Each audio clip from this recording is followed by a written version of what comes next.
Welcome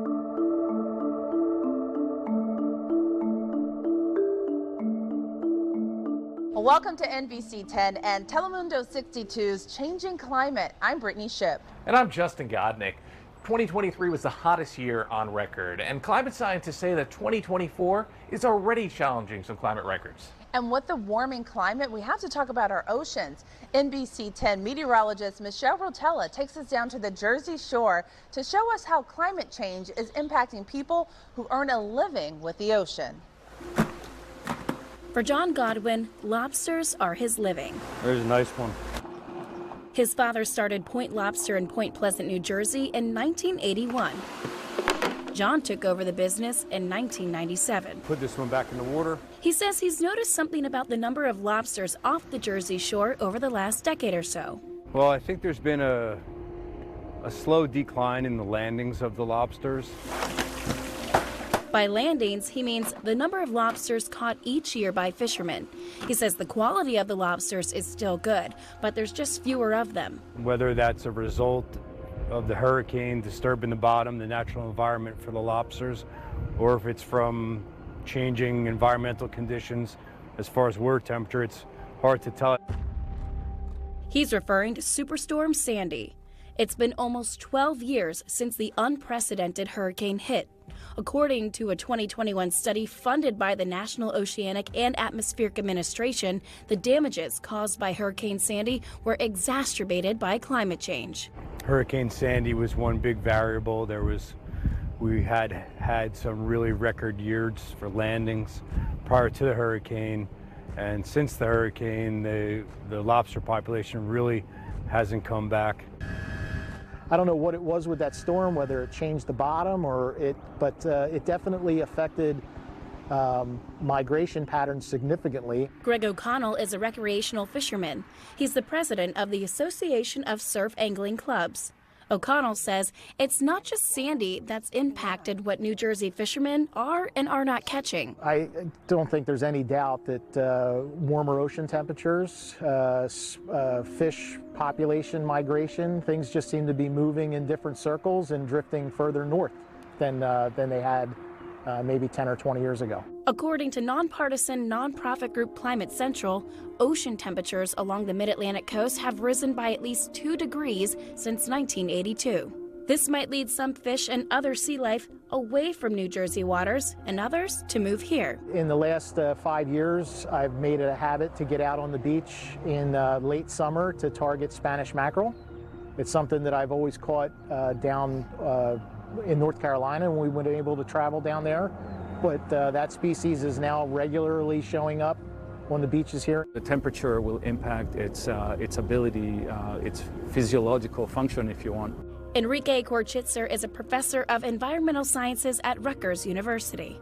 It's not that all the species that like a certain temperature are going to move together. They're all going to try to find different niches within the ocean where they can sustain their population. A bulletin put out by Rutgers in 2021 says some sea species have been shifting north. Summer flounder has moved north 19 miles each decade since the 1960s. Black sea bass has migrated 62 miles per decade, and the distance is 43 miles for American lobster.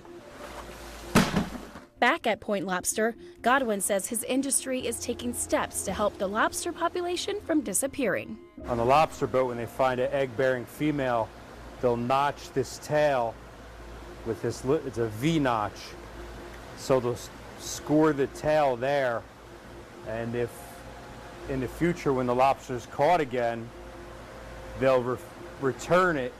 It's one of the measures taken to ensure the health of the population. It's a lot of hard work, and at times if the lobsters aren't there, it can be difficult for the fishing community. Michelle Rotella, NBC 10 News.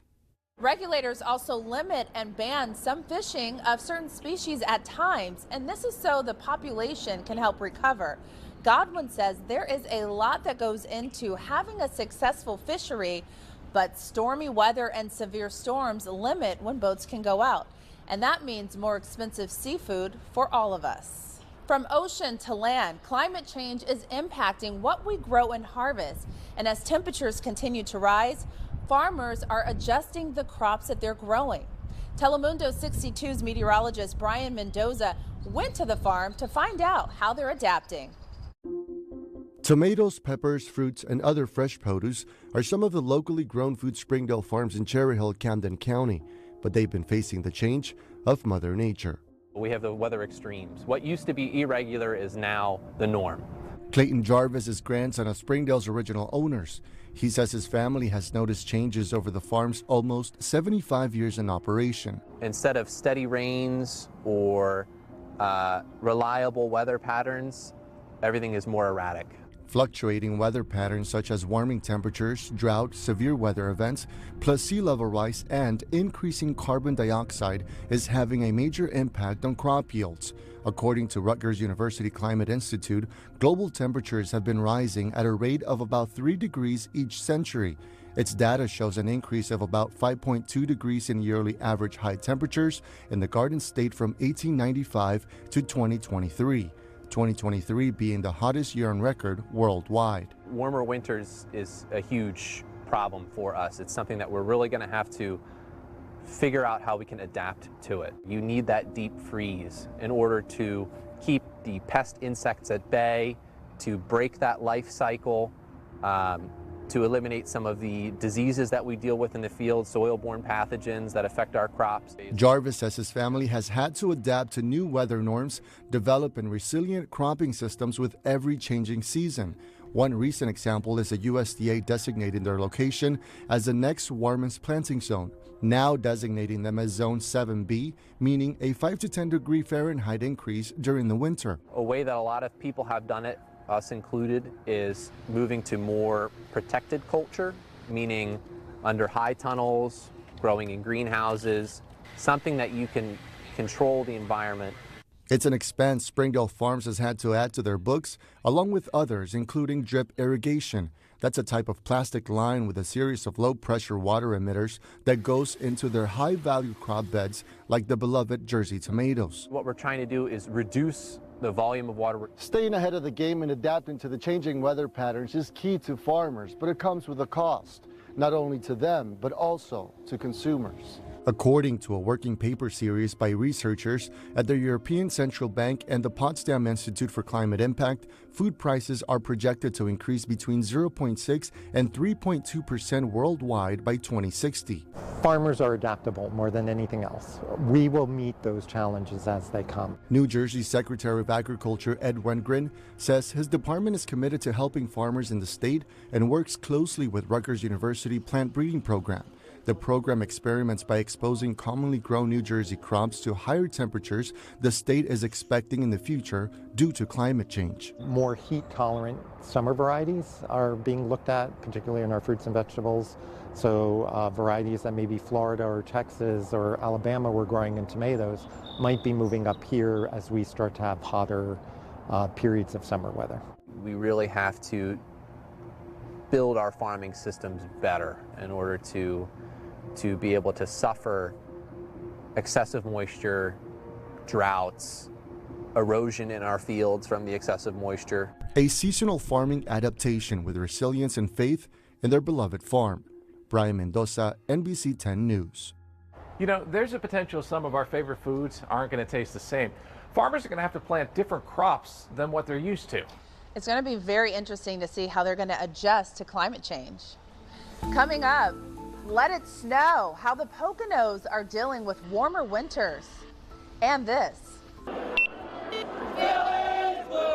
Let's go Union! It's game day at Subaru Park, and everywhere you look, the excitement of Major League Soccer. But what you don't see is below the surface. In addition to the game, the Philadelphia Union's goal is to pitch in and be kind to the environment.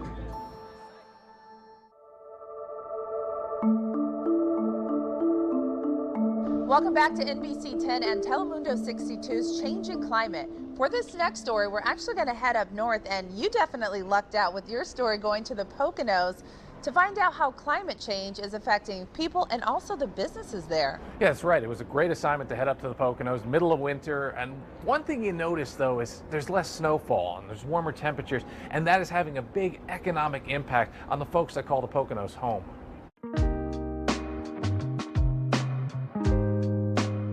Adaptation has been the key to maintaining a way of life for business owners in the Poconos. They and their employees count on the winter tourism season for their livelihoods. We have 30 million folks who visit the Pocono Mountains every year. About 24 to 26% visit over the winter. Winter is certainly changing in this part of northeastern Pennsylvania. According to Climate Central, the average winter temperature in Wilkes-Barre has gone up over 5 degrees Fahrenheit since 1970. Allentown now has 15 more days above average during the winter than it did 50 years ago. Lifelong residents have noticed the change. I grew up skiing at Camelback since I was 5 years old. I went to high school 5 minutes down the road, and you definitely noticed it over the last 5 years or so. It seems like we get more rain than we used to. Jay Ravane is the strategy manager at Barley Creek Brewing in Tannersville. The brewery is located at the base of Camelback Mountain and relies on traffic from the ski slopes to support its business. If it does snow, it rains the next day, which can be frustrating, as a business on the mountain road. There has been a significant change. Specifically, our winters in the Poconos and much of eastern Pennsylvania are 3 to 4 degrees warmer than the mid-20th century. Ben Gelber wrote the book on weather in Pennsylvania, literally. He grew up in the Poconos and is now a meteorologist in Columbus, Ohio. His book is called The Pennsylvania Weather Book. He agrees that despite changes in weather, Pocono mountain businesses are adapting. The resorts are obviously very optimistic that they can combine technology with adaptation to warmer winters and shorter windows to make snow. Up at Camelback Mountain, the slopes are bustling. Despite little natural snow this season, innovations in snowmaking technology have allowed the 60-year-old ski resort to keep skiers on the slopes. All of our snow guns here at Camelback are low energy, so we're using about 1/4 of the actual energy most snow guns today use. Eric Mazzina is the head of snowmaking operations at Camelback. We're at 50 gallons a minute on this gun alone. He has snowmaking strategies to fight back against anything Mother Nature throws at him. If we see weather forecasts that are less than optimal for pushing trails out, we'll leave them in piles to actually insulate the snow to hold it better. Snow can be made at temperatures as high as 36 degrees, so even on warm days, colder nights allow for snowmaking. And of course, the Poconos aren't just a winter destination. There's activities going there all year round. And as warmer weather comes in sooner and lasts longer, businesses there are going to have to find better opportunities for the warmer season. Now to fast fashion. It's low-cost clothing that's trendy, but it quickly goes out of style. Oftentimes it ends up in a landfill, only adding to the problem of climate change. Telemundo 62's Janet Bolivar took a look at some local Philly businesses that are really trying to make fast fashion into a sustainable medium. Would this be shred? Yes, this could be shred. It takes time, patience, and a lot of sorting. About 40% of what we receive at Fab Scrap is reusable. About 60% of it is recyclable. But the teamwork that takes place between these fabrics, boxes, and shredded scraps is worth it, especially for the planet. When textiles end up getting landfilled or incinerated, we're having air pollution, we're having water pollution. So if synthetic textiles go to landfill, they really don't break down ever. Fab Scrap is a local textile recycling nonprofit that's trying to make a difference. With the growing popularity of fast fashion, which is the process of mass producing cheap, trendy, and low-quality clothing, its environmental impacts are also on the rise. Fast fashion is just basically to describe like fashion that, comes out very quickly and it's made very quickly, and also because of that very cheaply. So most of fast fashion is made from cheap materials, specifically petrochemicals, which are toxic. Jackie Rodriguez is a sustainable fashion influencer and climate advocate.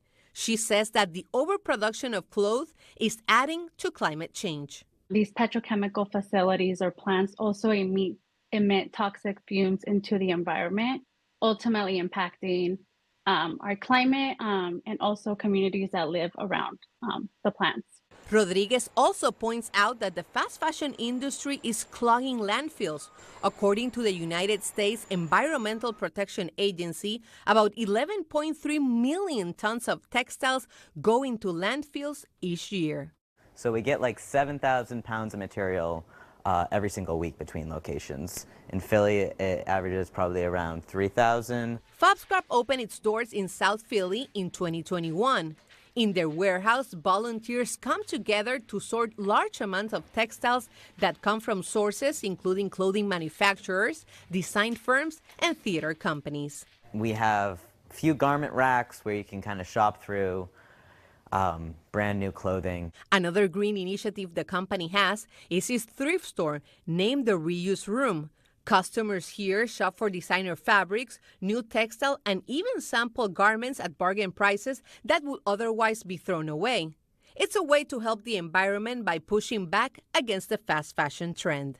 This is a skirt I made a few years ago, and it's made from ties. Up-and-coming designers like Haven DeAngelis are combining sustainability and style one stitch at a time. Everything is repurposed and upcycled.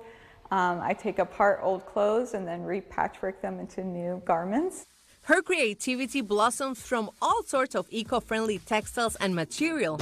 She gives them a new look and lifespan through stitch and destroy. Her fashion line that will soon have a storefront in South Philly. So it's made from all different t-shirts that I cut up and then sew together on a serger sewing machine. Things go to the landfill, just makes me so sad and hurts. Janet Bolivar, NBC10 News. Well, I love to shop, so that's not only a helpful solution, but pretty creative. And it really goes to show that if we all do our part, even in a small way, it makes a big difference. Still to come, pitching in, how the Philadelphia Union are champions when it comes to sustainability, and the importance of trees, and why without them, some neighborhoods are a lot hotter.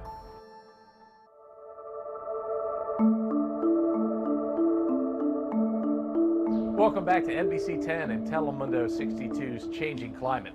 You know, the Philadelphia Union score a lot of points in a given season, but their real goal is to be net zero when it comes to their impact on the environment. In fact, NBC10 meteorologist Bill Henley got an inside look at how the Union has pitched in to become Major League Soccer's sustainability champions. Yeah, the Philadelphia Union field a pretty good team.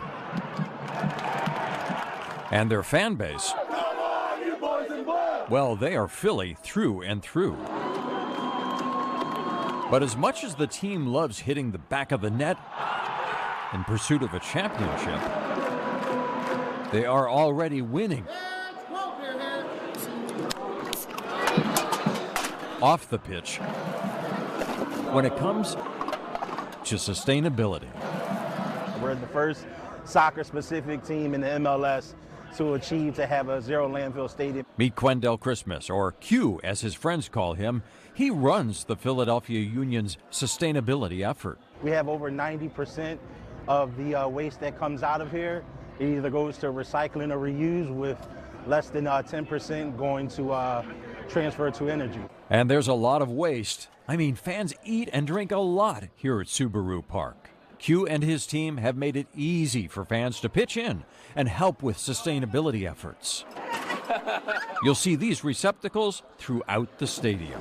111 to be exact. They're color-coded to make it simple to use. Blue is for recyclables, green for compost, and then there's a spot of other trash.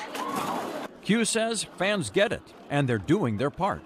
This is the one that gets used the least, the plain old trash one? It's almost like we shouldn't have it. Really? Yes. Someday we'll be able to cover it up and retire this one then. Yes, I'm truly hoping that. You know, that's the goal. Once the waste is dropped in or left at the bin, Q's team comes by, collects it, takes it to the back to sort,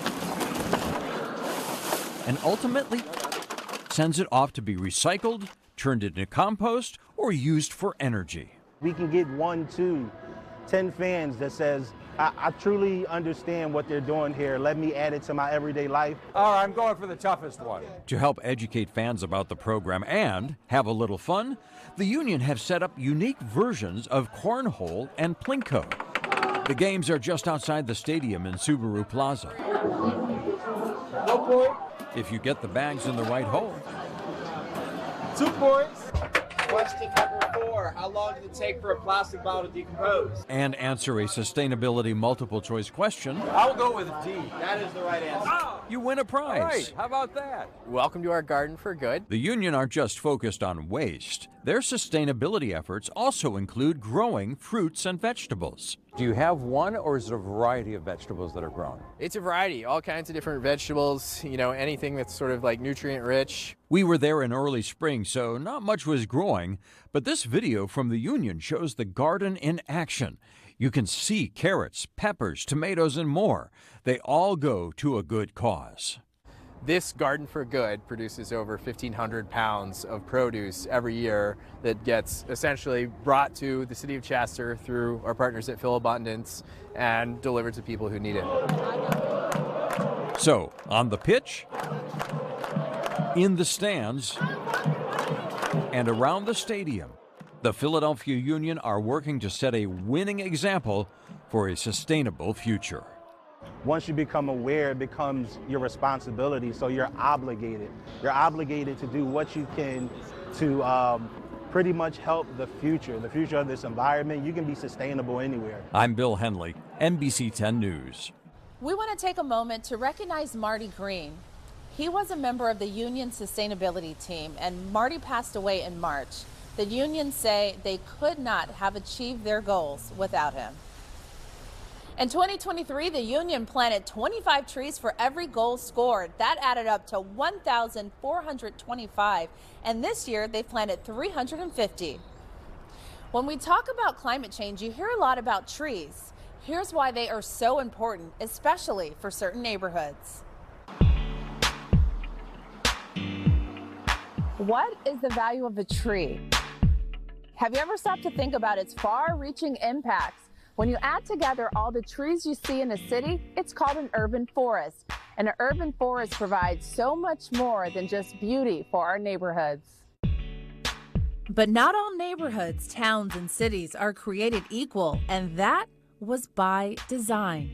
There's really strong evidence in Philadelphia and elsewhere that neighborhoods that are poorer, that have higher minority populations, higher brown and black populations, have lower tree canopy coverage. Some of the tree equity is the result of what's called redlining. Redlining was an issue where certain neighborhoods got more investment than others, and then that was traditionally carried out with disinvestment practices that go by policy, rules, laws, and things like that. Redlining dates back to the 1930s when financial institutions began denying mortgages and credit to people living in certain areas, deeming them unable to repay the loans. It impacted mainly people of color, forcing them to live in certain sections of a city. It's called redlining because red lines were drawn around the areas on maps, and those parts were labeled hazardous. Here's a map from Philadelphia's Parks and Recreation Department that shows how the city was redlined and how today that correlates with the lowest tree canopies in the city. A lot of our neighborhoods that Black and brown people were pushed into were originally made for factory housing, so they're really tight streets, really closely built houses, and you can't really fit trees on there. Ivana Gonzalez is with the community group Esperanza. Part of their mission is to break the red line by lining streets with trees. That includes parts of Hunting Park. Because of the lack of trees here, this neighborhood can be 20 degrees warmer than those that enjoy the shade of a tree canopy. Trees help with heat mitigation problems, they help absorb rainwater, they add beauty. Trees also do something good for the community. They're a way of showing investment in the community. So it's saying, I think that you deserve to have this thing, and this is the physical manifestation of the investment in the community. It's really important to address those racial disparities. Lean the front of the tree down. That come from decades of disinvestment in those neighborhoods, to plant and care for more trees in black and brown neighborhoods. We're going to lay them right on the fence here. Tim Eiffel is the director of trees with the Pennsylvania Horticultural Society. The PHS and its volunteers I would really bury it to here. Plant thousands of trees each year in and around Philadelphia. We know from dozens, even hundreds of scientific studies that when people live around trees, they're happier, they're healthier, and they live longer. Eiffel says there are health benefits to adding more trees. Studies have shown they can help reduce asthma and other respiratory illnesses rates. Improved air quality means improved cardiovascular health. There are mental health benefits to living around trees. There's even studies that show reduction in crime in areas with trees and other well cared for greenery. What size was it when you first saw it here? I think it was like here. Really? And now where is it? Up there. Part of planting new trees includes teaching younger generations about the importance of them. Eventually, these kids will inherit this area, and hopefully they'll have it built into their, would have internalized the fact that they're stewards for these trees. It's gonna be bigger. I think it's gonna look very nice and cool. Trees offer so many benefits for us, including mitigating flooding and also taking carbon dioxide and turning it into oxygen. Thank you for joining us for Changing Climate. I'm Brittany Shope. And I'm Justin Godnick. You can find more climate change and climate-related stories at NBC10.com/climatechange.